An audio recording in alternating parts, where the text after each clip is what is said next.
அன்புள்ள சகோதர சகோதரிகளே, நம் ஆண்டவராகிய இயேசு கிறிஸ்துவின் அருளும் கடவுளின் அன்பும் பரிசுத்த ஆவியானவரின் நட்புறவும் நம் அனைவரோடும் இருப்பதாக.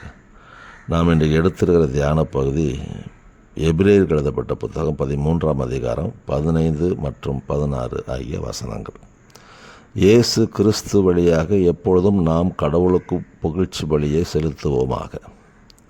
அவருடைய பெயரை அறிக்கையிடுவதன் வழியாக நம் உதடுகள் செலுத்தும் காணிக்கையே இப்புகழ்ச்சி பலியாகும்.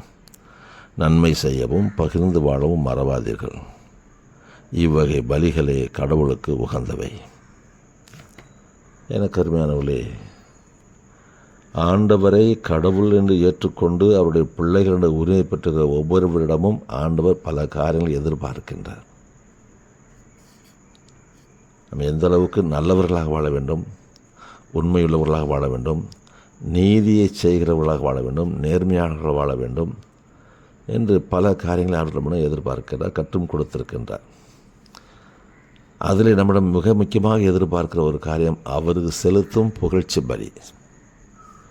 ஏனென்றால் நீ எங்கெல்லாம் என்னை மகிமைப்படுத்தும்படி புகழ்ச்சி பலி செலுத்துகிறாயோ அங்கெல்லாம் நானே இறங்கி வந்து உன்னை ஆசீர்வதிப்பேன் என்று வாக்கு பண்ணியிருக்கிறார்.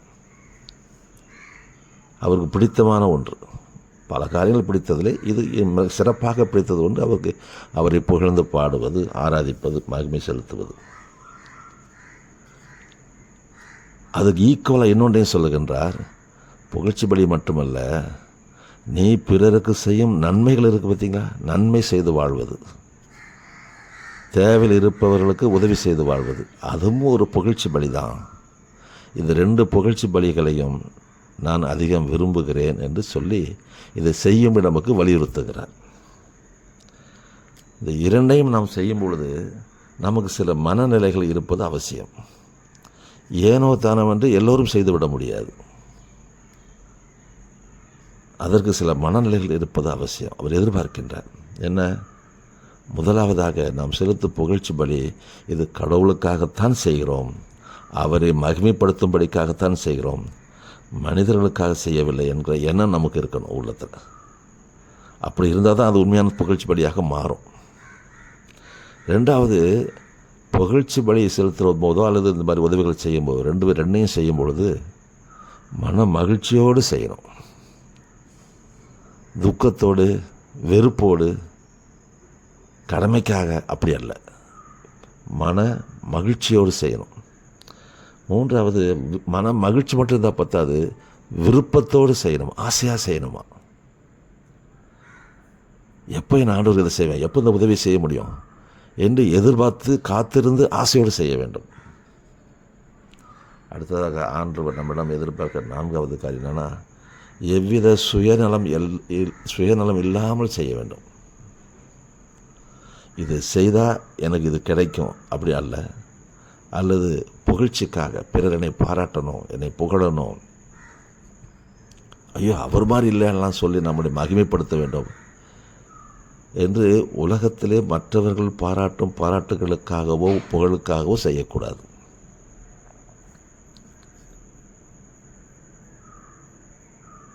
ஆறாவது ஆண்டு சொல்லுகின்றார், தூய ஆவியின் துணையோடு செய்யணும்.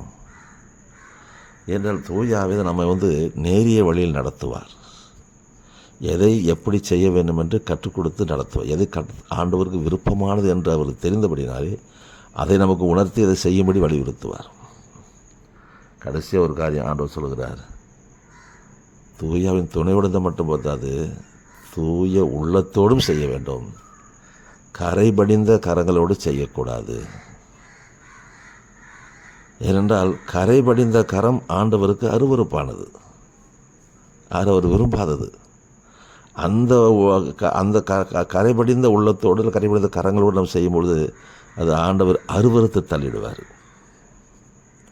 எனவே நண்பார்ந்த இத்தகைய மனநிலைகளோடு நாம் இந்த பலிகளை செலுத்தும் போது அது ஆண்டவர் செலுத்துகிற ஆராதனை பலியாக இருக்கலாம், அல்லது மற்றவர்கள் செய்யும் உதவிகள் மூலமாக செய்கிற ஆராதனை பலியாக இருக்கலாம். இந்த 2 பலிகளையும் இத்தகைய மனநிலைகளோடு நாம் செய்யும் பொழுது அது ஆண்டவருக்கு மகிமை சேர்க்கும். அவரும் இறங்கி வந்து நம்மை ஆசீர்வதிப்பார். செய்வோமா? ஜெபிப்போம். எங்கள் அன்புள்ள பரலோக தந்தை, இந்த காலை வேளையிலே எங்களுடைய உள்ளத்திலிருந்து எழுகிற ஆராதனை, நாங்கள் சரீரப்பிரகமாக செய்கிற ஆராதனை எப்படிப்பட்ட ஆராதனைகளாக இருக்க வேண்டும், அதற்கான மனநிலைகள் என்ன, எப்படி செய்ய வேண்டும் என்று கற்றுக் கொடுத்த பாடத்திற்காக நன்றி. இதை எங்கள் வாழ்வில் கடைபிடித்து உன் நாமத்தை மகிமைப்படுத்த ஒரு திருப்பெயரை புகழ எங்களுக்கு உதவி செய்வீராக. எங்களோடு இருந்து பெரிய காரியங்களை செய்யும். மீட்பர் அமேசன்பராக ஜெபிக்கிறோம் நல்ல பிதாவே, ஆமென். ஆண்டவரும் யாவரையும் ஆசீர்வதிப்பாராக. அன்புடன் விக்டர் பாக்கியம்.